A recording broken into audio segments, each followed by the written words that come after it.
حضرت ابو امامہ رضی اللہ تعالیٰ عنہ راوی ہے کہ نبی کریم صلی اللہ علیہ وسلم نے فرمایا صلو خمسکم، مسلمانوں 5 وقت اپنی نماز پڑھو، وصوموا شہرکم، اور رمضان کے مہینوں کے روزے رکھو، وأدوا زکاة اموالکم، اور اپنے مال کی زکوٰۃ دو، وأطیعوا ذا امرکم، اور اپنے سردار کی جب تک کہ وہ خلاف شرع کام کا حکم نہ دے اطاعت کرو، تدخلوا جنت ربکم، اگر ایسا کرو گے تو اپنے رب کی جنت میں داخل ہو جاؤ گے، کہ جنت کے بلند درجات کے حقدار بنو گے۔ اور حضرت ابن مسعود رضی اللہ تعالیٰ عنہ فرماتے ہیں کہ میں نے نبی کریم صلی اللہ علیہ وسلم سے پوچھا کہ اللہ تعالیٰ کو کون سا عمل سب سے زیادہ پسند ہے؟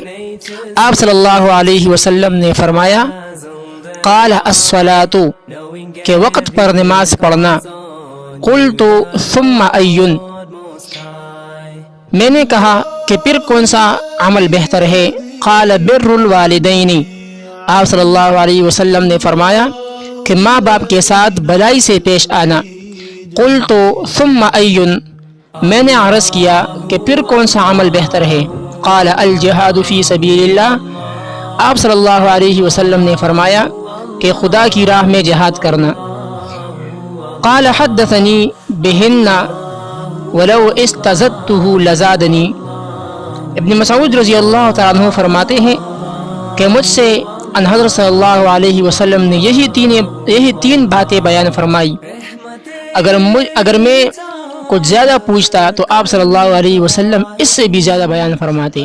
حضرت ابو ہریرہ رضی اللہ تعالیٰ عنہ راوی ہے کہ حضور صلی اللہ علیہ وسلم نے فرمایا اگر کوئی شخص کبیرہ گناہوں سے بچتا رہا تو 5 نمازیں اور جمعہ سے جمعہ تک اور رمضان سے رمضان تک اس کے ان گناہوں کو مٹا دیتے ہیں جو ان کے درمیان ہوئے ہیں۔ اگر کوئی شخص گناہ کبیرہ نہیں کرتے لیکن نماز پڑھتے ہیں جمعہ سے جمعہ تک اور رمضان کے روزے رکھتے ہیں اور پھر دوسرے رمضان تک جتنے بھی گناہ صغیرہ ہوئے ہیں وہ ان سب کو مٹا دیتی ہے اور ان کو ختم کر دیتی ہے۔